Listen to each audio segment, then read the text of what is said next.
In the upscale Willowbend neighborhood of Dallas, the early summer sunlight gently illuminated the white colonial-style homes. April Wilson let out a deep sigh as she signed the last contract in her home office. That makes 15 closings this month. Her smartphone calendar showed a prayer meeting scheduled for 6 p.m. at Prestonwood Baptist Church. Before that, she needed to complete the monthly money transfer to her in-laws. April opened her banking app and began the familiar transfer process. Every time she saw the amount of $2,000, something ached deep in her chest. It wasn't the pain of regret. Rather, it was a complex mixture of pride in having the financial means to support her husband's parents and a sense of family responsibility. At 32, she was a top seller with an annual income of $150,000. Known as the rising star of Dallas real estate, those around her didn't know. They didn't know that April had been undergoing fertility treatments for 5 years. And that every month, she diverted part of the treatment costs to help her in-laws. Her husband Michael was kind. Working as a project manager at an IT company, he genuinely celebrated and supported his wife's success. However, when it came to family matters, he became hesitant. Whenever he tried to dismiss issues because they're family, April would quietly shake her head inside. Their wedding photo hung on the living room wall. The joyous ceremony held in a grand church 5 years ago. Caroline, her sister-in-law who served as a bridesmaid, had still opened her heart to April then. Or at least, that's how it seemed. We'll be best friends forever. April still vividly remembered Caroline's words. From April and her husband's bedroom, they could see the magnolia tree planted in the garden. Adapted to Texas soil, it bloomed magnificently every year. It was a gift from her father-in-law, John. Her father-in-law, a former high school teacher, had mounting medical bills for his chronic condition. After early retirement, he lived modestly with her mother-in-law Patricia, who was a housewife. Though Patricia maintained a refined and composed exterior, her dependency on April and Michael seemed to grow stronger each year. And sister-in-law Caroline had quit her job as a local supermarket cashier when she got married. Her husband David worked in sales at a mid-sized company, but it wasn't enough to satisfy Caroline's expensive tastes. Behind her glamorous social media posts, her attitude toward April gradually grew colder. It was like a glacier slowly but surely moving south. April stood up and walked to the window. The magnolia flowers swayed in the wind. Their pure white petals resembled a bride's dress from 5 years ago. What does family really mean? Her whispered words dissolved into the quiet living room, unheard by anyone. I'm pregnant.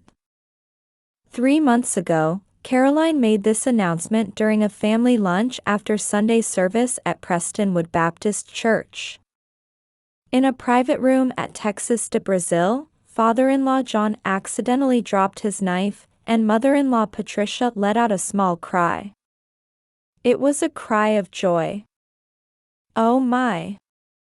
Caroline, is that true? Tears were already glistening in Patricia's eyes. April quietly smiled while carefully examining her own feelings. There was nothing but pure happiness for the blessing. Not a trace of complicated emotions from 5 years of fertility treatments. Congratulations, Caroline. April offered her heartfelt blessing. But at that moment, Caroline's expression seemed to freeze for an instant. It was such a brief change that no one else noticed, but April's sharp intuition caught it. David only managed a vague smile.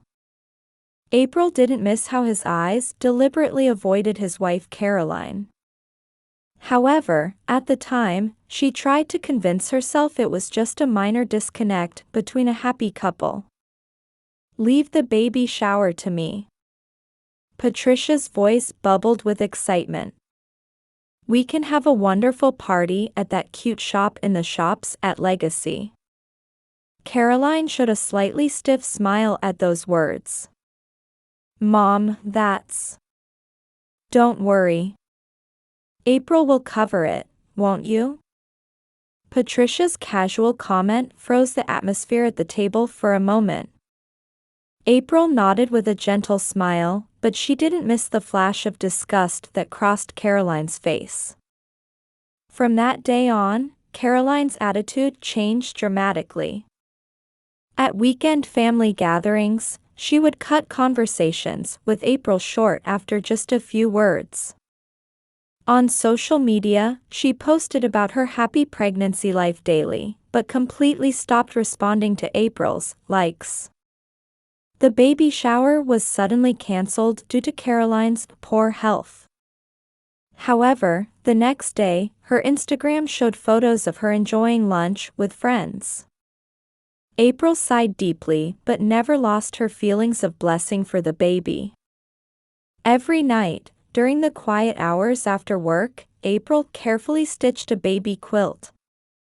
Each stitch carried a prayer-like wish: "May this child become a new bond for our family." Pastel blue and soft pink fabrics melted together like a Texas sunset. In her sewing box, the silver thimble her mother had left her gleamed. April carefully layered the fabric, one stitch at a time.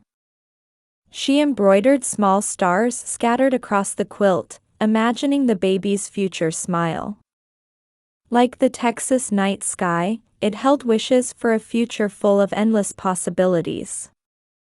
Sometimes Michael would silently massage her shoulders. Her husband said nothing, but his warmth was the greatest comfort. The due date dawned with weather so perfect it seemed blessed by God. Michael was away on an important business trip to Seattle. April went alone to Medical City Plano Hospital.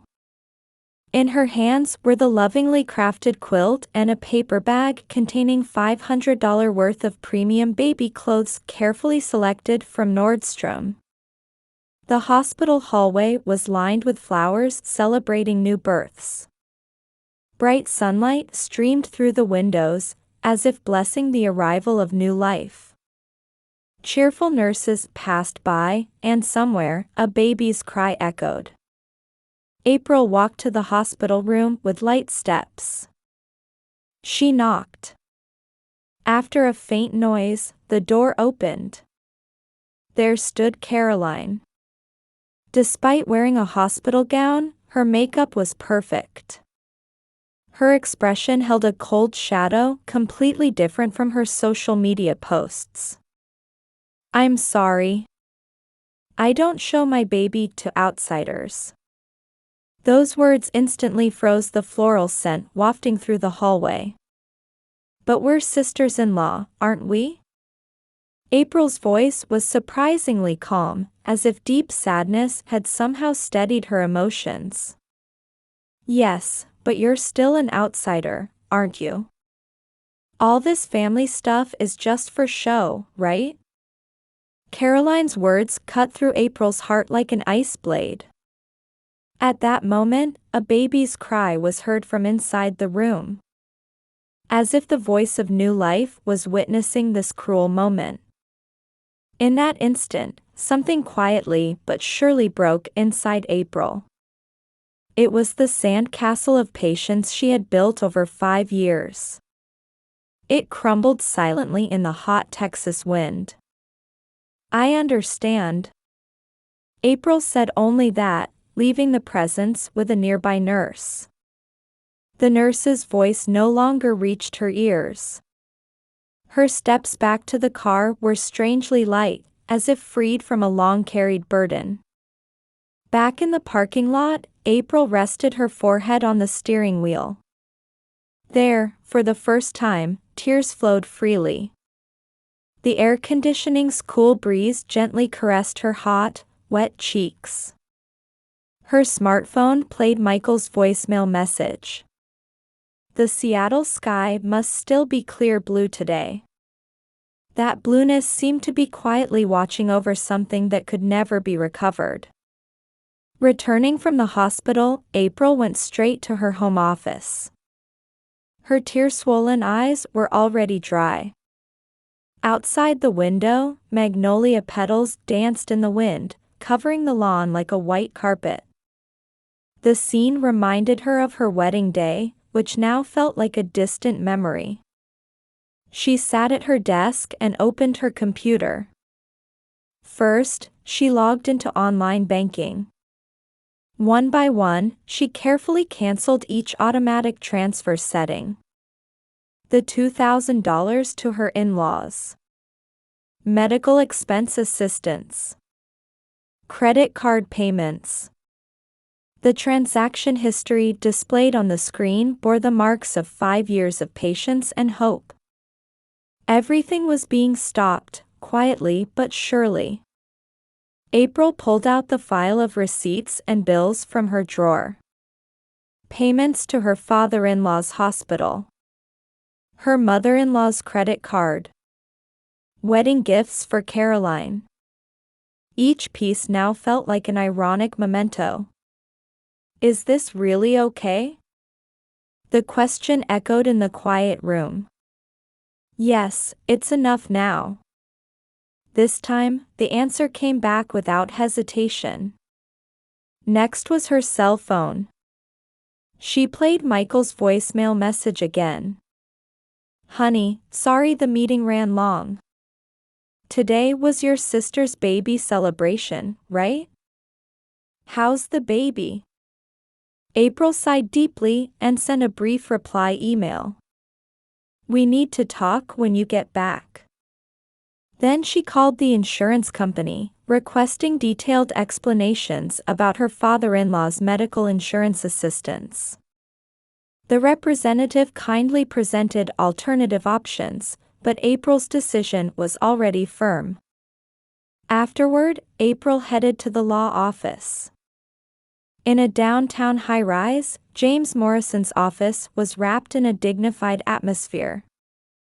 The windows offered a panoramic view of the Dallas skyline. Mrs. Wilson, withdrawing as a guarantor from the mortgage will be quite a delicate matter. Morrison peered over his gold-rimmed glasses with a gentle gaze. Regarding your in-laws' home loan, there are 15 years remaining. Given current market values, selling might be one option to consider. I understand. But I can't continue this involvement. Her hand was surprisingly steady as she signed the documents. The ink seeping into the paper seemed to herald the beginning of a new life. At 6 p.m., Michael returned home earlier than expected. He had cut his Seattle business trip short. He entered the living room loosening his tie, his expression already showing anxiety. April, I got worried after seeing your email. What happened? Sitting on the living room sofa, April explained the day's events in a quiet but firm tone. The incident at the hospital. Caroline's words. And her subsequent decisions.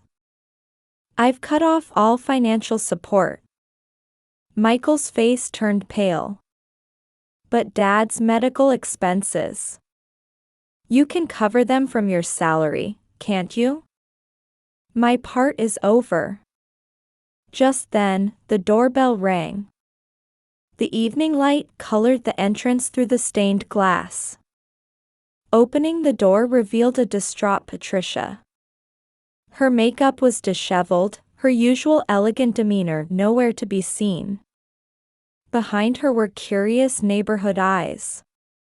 Such scenes were rare in this upscale Plano neighborhood.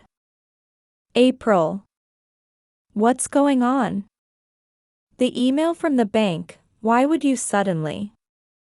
Please come in." April's voice was ice cold. The confrontation in the living room. Patricia's desperate pleas. Anxiety about old age. Worries about medical expenses. And above all, fear of losing face. John's angry shouts over the speakerphone. "Are you abandoning your family?" His rage echoed through the room. Then came the storm of criticism on social media targeting Caroline. "Can't believe she wouldn't even let her brother's wife see the baby. What happened to family bonds?" Posts with ironic hashtags were shared one after another. The comments section filled with condemnation from people who didn't know the whole story. "Everyone at our church is talking about it," Patricia's voice trembled. "I can't show my face at Sunday service." Michael, though caught in the middle, finally took April's hand. His palm was unusually sweaty. "I support your decision," his words carried the resolve of a husband. Patricia broke down crying. "Michael, even you." Even after 9 p.m., the family ripples hadn't settled. Persistent messages from Caroline. Pleading calls from her in-laws. Concerned texts from friends. Late that night, after Patricia left, April went out to the garden for the first time in a while. The magnolia flowers glowed pale blue in the moonlight. Her father-in-law's smile from 5 years ago, when they planted this tree, now felt like a distant memory. "Is this really okay?" she asked herself once more. "Yes, this is right." This time, the answer came without any doubt. The Texas night wind gently stroked April's hair, as if announcing the beginning of a new chapter. In the sky, the Southern Cross twinkled quietly. Though sensing the storm to come, April's heart was strangely peaceful. 2 weeks after cutting off financial support, on a Wednesday night. When April returned from work, she encountered an unexpected person at her front door. It was Caroline's husband, David. "I need to talk." In his hand was a half-empty bottle of Jack Daniels. Usually seen in a neat suit, today he wore a wrinkled polo shirt. His beard was unkempt, his eyes bloodshot. Deep wrinkles on his forehead revealed the pressure of recent weeks. After a moment's hesitation, April invited him in. The Texas night heat flowed into the house through the entrance. "Where's Michael?" The Seattle meetings got extended. "He won't be back until the end of the week." David sat on the living room sofa and took a drink directly from the bottle, without using a glass. His gesture carried the resignation of someone who had lost something irretrievable. "We've been separated for a year now." Those words exploded like a bomb in the quiet room. April's spine froze. "Actually, I have someone else. A junior colleague at work. Her name is Lisa. She accepts me for who I really am." David's confession continued like a broken dam. His relationship with Caroline had grown cold just 2 years into their marriage. Her expensive lifestyle, obsession with social media, the gap between reality and ideals. And above all, their mutual lack of understanding. When we found out about the pregnancy, we were already in divorce mediation. We had started meeting with lawyers. April caught her breath. She reached for the water glass on the table. Her throat had suddenly gone dry. But the in-laws, especially Patricia, strongly opposed it. "We can't lose face. How will we explain this at church? What about our standing in the community?" David gave a bitter smile. His expression mixed relief from releasing the pressure with new anxiety. Caroline insisted absolutely no divorce. But it wasn't for the baby's sake. It was just vanity. For her, preserving the image of a perfect family was everything. Playing the ideal expectant mother for her Instagram followers. That's why she pushed me away, April said quietly. Her voice carried the sound of questions finally being answered. Yes, she couldn't stand your happy marriage. Especially your financial success. You and Michael had achieved the life she dreamed of through honest work. But she was just chasing appearances. David stood up and walked to the window. The white magnolia flowers floated in the darkness. The petals glowed in the moonlight as if illuminating the truth. Actually, Caroline was most afraid of losing your support. She knew her parents' financial situation. Medical bills, mortgage, everything depended on your help. But pride got in the way of being honest. Just then, the doorbell rang. The sound pierced sharply, like a harbinger of fate. Opening the door revealed Patricia, John, and Caroline standing there. Caroline held the baby in her arms. We saw David's car. Patricia's voice trembled.